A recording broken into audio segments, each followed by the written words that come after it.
భారతీయ Janata Party 11వ division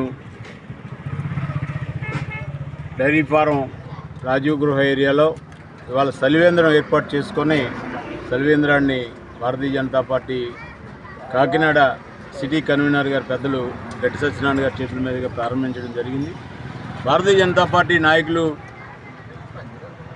Gangadhar గారు, అదేవిధంగా చిట్టిబాబు గారు, సత్యనారాయణ గారు, నూకరాజు గారు, అదేవిధంగా మహిళా నాయకులు రాణి గారు, విజయలక్ష్మి గారు, జయలక్ష్మి గారు, ఇక మన మిత్రులందరూ కూడా మహిళలందరితో కలిపి చక్కటి కార్యక్రమం ఏర్పాటు చేశారు. వారందరికీ కూడా నేను ప్రత్యేకంగా అభినందనలు, ధన్యవాదాలు తెలియజేస్తున్నాను. భారతీయ జనతా పార్టీ ఒక రాజకీయ పార్టీ కాదు, సేవా కార్యక్రమాల్లో కూడా ముందడుగులో ఉంటుంది, ముందడుగు వేస్తుందని చెప్పడానికి ఈ యొక్క సలివేంద్రం ఏర్పాటు చేయడమే ఉదాహరణ. రాజకీయాలు ఎప్పుడూ ఉంటాయి, వేసవి వచ్చింది, మంచినీటి ఎద్దడి ఉంది, దారిన వెళ్ళే వాళ్ళందరూ కూడా ఇక్కడ మజ్జిగ మంచినీళ్ళు అందుబాటులో ఉంటాయి. కాబట్టి ప్రజలందరూ ఈ యొక్క సలివేంద్రాన్ని ఉపయోగించుకోవాలని చెప్పి కోరుతున్నాయి. ఇవాళ మనం అనేక నిర్ణయాలు మన ప్రధానమంత్రి నరేంద్ర మోడీ గారు ఆంధ్రప్రదేశ్లో కూటమి ఆధ్వర్యంలో మనం అనేక కార్యక్రమాలు చేస్తున్నాం. మీరు కూడా గమనించండి, మన పనులు మనకు ఎప్పుడూ ఉంటాయి.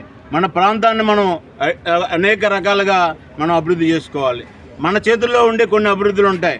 మన ఏరియాలో ఉన్న పార్కు బాగోలేకపోతే ఆ మొక్కలు పీకేసి అది శుభ్రం చేసుకునే పరిస్థితి మన చేతిలో ఉంటుంది. మన ఏరియాలో ఉండేటటువంటి చెరువులు కానీ ఏదైనా ఉంటే అవి శుభ్రం చేసుకునే పరిస్థితి మన పరిధిలో ఉంటుంది. అలాంటి సర్వీస్ కార్యక్రమాలను కూడా మనం చేయటం వల్ల మనకి అవినీతి లేని నాయకత్వం వస్తుంది ముందు. ఎందుకంటే ఎంతసేపు రాజకీయాలు, నేను బయటకు వెళ్తే నాకేం వస్తుంది, మీరందరూ నాకు వస్తే నాకేమి ఇస్తారు అనేటటువంటి వాతావరణం నుంచి మన ఏరియాలో పార్కులు మనమే బాగు చేసుకున్నాం, మన ఏరియాలో చెరువులు మనమే బాగు చేసుకున్నాం, మన ఏరియాలో మంచినీటి వ్యవస్థ మనమే బాగు చేసుకున్నాం. కొంతవరకు మన యొక్క ప్రజల దగ్గర నుంచి కూడా ప్రభుత్వానికి దాన్ని ఏమంటారంటే శ్రమదానం అంటారు, లేదంటే డబ్బు దానం కూడా చేయొచ్చు. ఎందుకంటే పూర్వం చాలా రోడ్లు వేసేటప్పుడు ఇలాంటి పెద్దలందరూ కూర్చొని పూర్తిగా డబ్బులు గవర్నమెంట్ ఇవ్వలేకపోతే ఒకటి 20%, 25% ప్రజలు ఇచ్చి రోడ్లు వేయించుకునే సందర్భాలు కూడా ఉన్నాయి.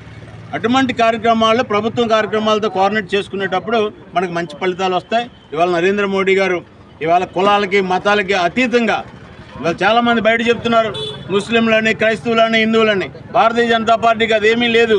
ముస్లింలైనా, క్రైస్తవులైనా, హిందువులైనా, జైన్ అయినా, సిక్కు అయినా, బౌద్ధ అయినా మతాలకు అతీతంగా నడుస్తుంది భారతీయ జనతా పార్టీ ప్రభుత్వం, ఎన్డీఏ ప్రభుత్వం, కూటమి ప్రభుత్వం. కాబట్టి మనం అందరం ఒకే ఆలోచన చేయాలి. మనకున్న సమస్యలు పరిష్కరించుకోవడానికి ఎవరో బయట నుంచి వస్తారు, మన సమస్యలను పరిష్కరిస్తారని మనం ఆలోచన కాకుండా భారతీయ జనతా పార్టీ నాయకత్వం చాలా మంచి నాయకత్వం ఉంది. చూడండి, ఇటు పక్కన మీరు ఇక్కడ ఉన్న వాళ్ళందరూ కూడా నాయకులే. మీరు ఏదైనా సమస్య ఉంటే ఆ సమస్యల్ని ఒక సమావేశం ద్వారా ఐడెంటిఫై చేసి, పెద్ద సత్యనారాయణ గారు ఉన్నారు, ఇంకా చాలామంది నాయకులు ఉన్నారు, గంగాధర్ గారి నాయకత్వంలో ఐడెంటిఫై చేసి అధికారుల దగ్గర తీసుకెళ్ళి దాన్ని పరిష్కరించడం కోసం ఏదైతే నిర్ణయం తీసుకున్నామో అది పరిష్కారం అయ్యేంత వరకు భారతీయ జనతా పార్టీ కార్యకర్తలు పనిచేస్తారు, మీకు అండగా ఉంటారు. కాబట్టి మీరందరూ కూడా భారతీయ జనతా పార్టీని మర్చిపోవద్దని ఈ సందర్భంగా తెలియజేస్తున్నాను. ధన్యవాదాలు.